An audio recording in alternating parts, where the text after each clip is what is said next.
Welcome to the Cremation channel. This video will introduce cremation to you and will include some definitions, history, and statistics. I am a funeral director and embalmer, and in the state of Texas, down here we say I am dual licensed. I have been a mortician for more than 25 years and I co-own 2 funeral homes and 1 crematory. I am providing this educational video for you so that you can become more knowledgeable on the topic of cremation. Other videos on this channel may benefit you when purchasing a cremation, and they include types of cremation services and costs, as well as cremation merchandise. The following definitions are used to describe cremation. They are very standard and comparable to how most states define it. Cremation is the irreversible process of reducing human remains to bone fragments through extreme heat and evaporation, which may include the processing of the pulverization of bone fragments. Cremated remains, or cremains, means the bone fragments remaining after the cremation process, which may include the residue of any foreign materials that were cremated with the human remains. In our industry, we typically use terms cremated remains or cremains interchangeably to describe what most people call ashes. These terms are not meant to confuse, reduce meaning, or diminish the value of your loved one. They are simply the terms created by our industry to enable morticians to accurately converse with clients and other morticians. This section on history is a little lengthy. Today, scholars generally agree that cremation probably began during the early Stone Age, around 3000 BC. It spread through Europe, the British Isles, Spain, Portugal, Hungary, Italy, and Ireland.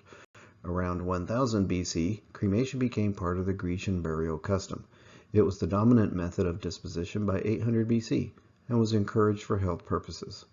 After this time, the early Romans began cremating around 600 BC, and it became so prevalent that an official decree was issued in the mid-5th century against the cremation of human bodies. By 27 BC, to 395 AD, during the Roman Empire, cremation was widely practiced and ashes were stored in urns and within columbarium buildings.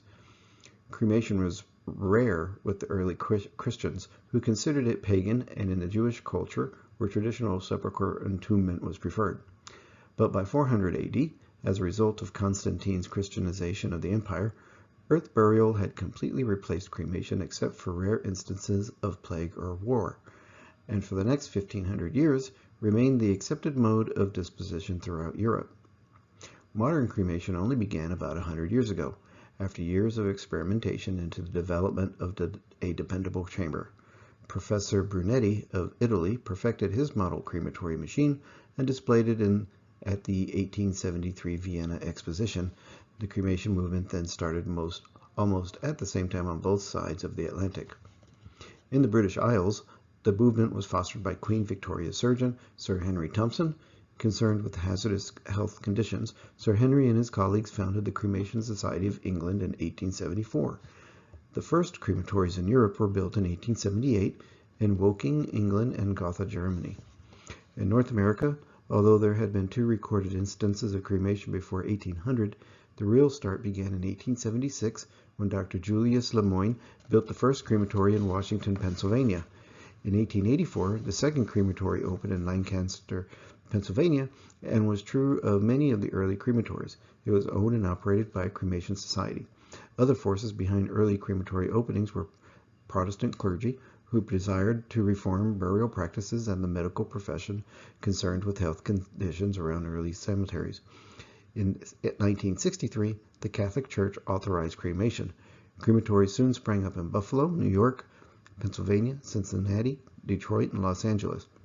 By 1900, there were already 20 crematories in operation, and by the time that Dr. Hugo Erickson founded the Cremation Association of America in 1913, there were 52 crematories in North America, and over 10,000 cremations took place in that year. In 1975, the name was changed to the Cremation Association of North America to be more indicative of the membership composition of the United States and Canada. At that time, there were over 425 crematories and nearly 150,000 cremations. In 1999, there were 1,468 crematories and 595,617 cremations. a percentage of 25.39% of all deaths in the United States.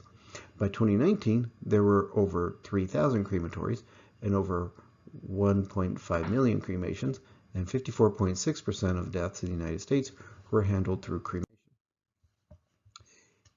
The statistics shown here represent in 2019 the number of deaths, which were 2,864,869 in the United States.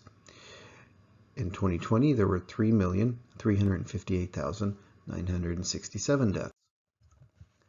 Of those deaths in 2019, 54.6% of them were cremated, and in 2020, 56.1% were cremated. That is more than half in both years of all deaths.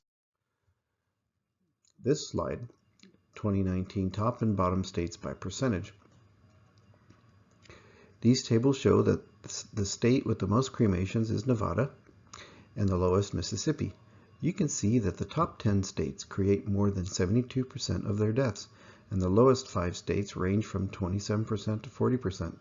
On average, in 2019, 54.6% of deaths in the United States were cremated.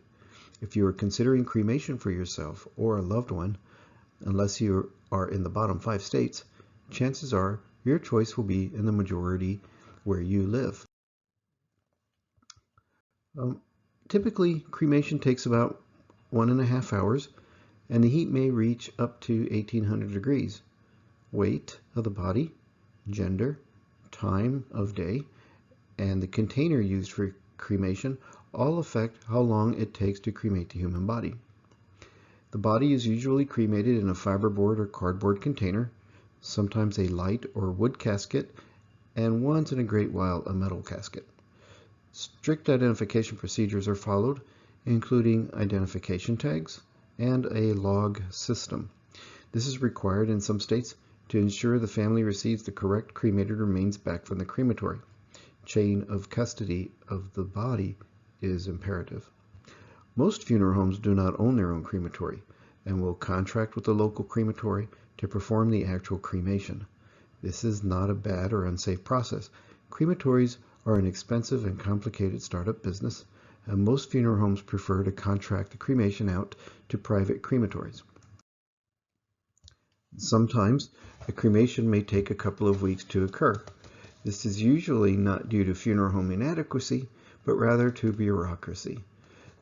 There are permit requirements, authorizations, death certificate procedures, and crematory schedules that can all affect when the actual cremation can occur. It is also important for a medical examiner or justice of the peace to authorize a cremation in the permitting process to make certain that evidence will not be destroyed. This timeline represents some of those processes. Cremation has been a part of society for several thousand years and has become the most common form of disposition, consisting of more than half of all funeral services.